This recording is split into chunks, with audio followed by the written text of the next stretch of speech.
Doctor Devendra कीर्ती स्वामीजी महाराज यांच्या शुभ हस्ते संपन्न झालेला आहे. मी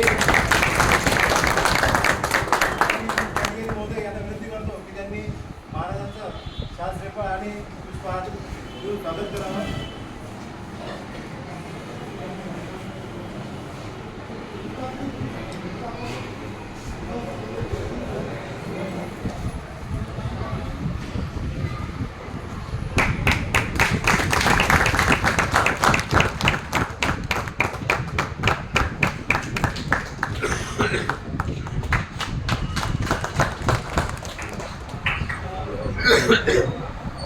देवगड शहर आणि परिसरातील गरीब आणि होतकरू मुलांना शासकीय सेवेमध्ये उच्च पदावर नोकरी करण्याची संधी मिळावी यासाठी MPSC UPSC असे स्पर्धा परीक्षेचे मार्ग आहेत आणि यासाठी जे पुस्तकं अवेलेबल असतात बऱ्याचदा ही पुस्तकं सहजासहजी आपल्या घरी वैयक्तिक अवेलेबल होत नाही.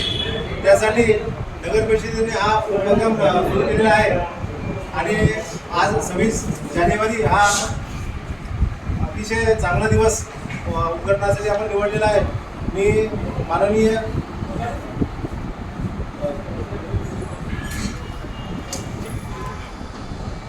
मुख्याधिकारी महोदय यांना विनंती करतो की त्यांनी उपस्थित विद्यार्थ्यांना आणि उपस्थित मान्यवरांना मार्गदर्शन दोन शब्द बोलावे.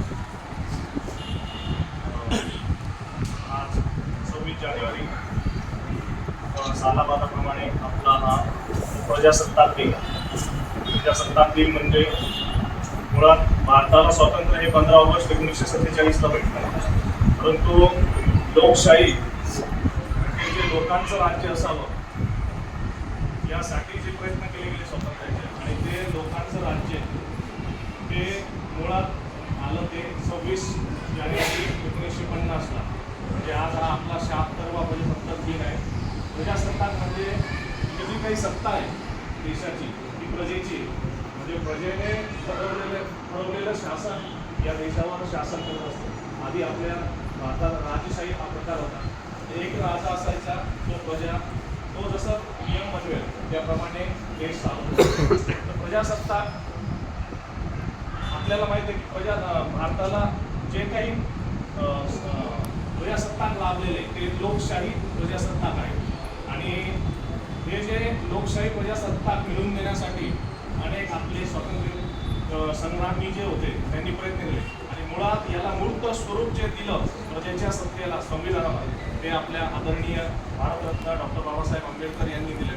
आणि आपल्याला माहिती आहे डॉक्टर बाबासाहेब आंबेडकर यांचा जीवनपट जर आपण बघितला तर त्यांचा जीवनपट आपल्याला एक स्फूर्ती देतं, आपल्याला एक प्रेरणा देतं की एका बिकट परिस्थितीतून सामाजिक परिस्थिती जिथे रूढी परंपरा याचा पगडा होता त्याच्या बाहेर जाऊन शिक्षणाला जिथे संधी नव्हती तर त्यांनी शिक्षण कशा स्वरूपात घेतलं, कशा स्वरूपात स्कॉलरशिप मिळून शिक्षण घेतलं.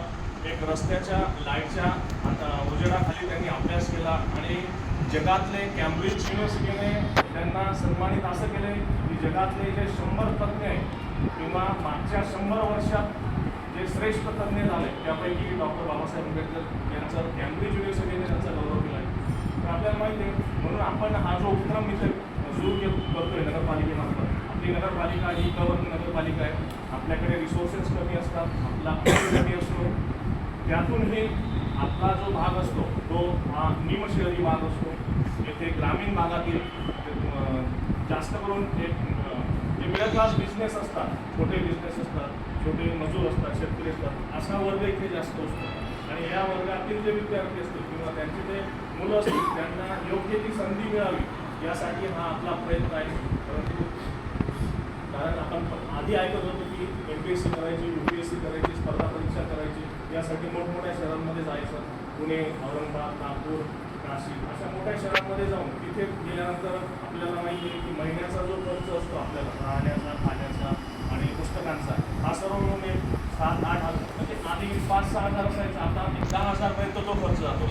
आणि आपल्याला माहिती आहे की आपल्या आजूबाजूच्या ज्या परिसरातील कुटुंब आहेत बरोबर, तर त्या कुटुंबाचं उत्पन्नच हे महिन्याला मॅक्झिमम 10,000-15,000च्या दरम्यान आहे.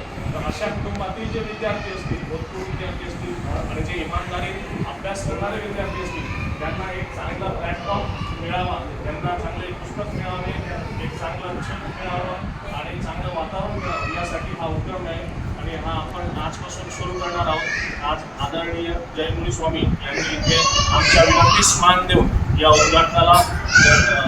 उपक्रमाच्या उद्घाटनाला उपस्थित दिली. त्यांचे मी खूप मनापासून आभार मानतो. तसेच उपस्थित इथे सर्व विद्यार्थी मित्र व माझे सर्व कर्मचारी, अधिकारी वर्ग मित्र यांचे खूप खूप आभार मानतो. तसेच आपले नगरसेवक विष्णुभाऊ यांचेही आभार मानतो. आणि आपल्या सर्वांना, आपले सर्व विद्यार्थी मित्र असतील किंवा माझे कर्मचारी असतील किंवा आजूबाजूचे कोणी नागरिक असतील, त्यांना विनंती आहे की खरंच ज्या गरजू विद्यार्थ्याला, ज्याला हे सर्व ऑफर करू शकत नाही तो, या सगळ्या तशा विद्यार्थ्याला इथं आणा तुम्ही. इथं आपल्याला संधी प्राप्त करून देता येईल त्यांना आपल्याला पुस्तकं, नवीन वेगवेगळे लेक्चर्स पण आपण अरेंज करू शकतो. ही आपल्या सर्वांना विनंती आहे की आपण इथं सर्व उपस्थित राहिले त्याबद्दल मी सगळ्यांचा आभार.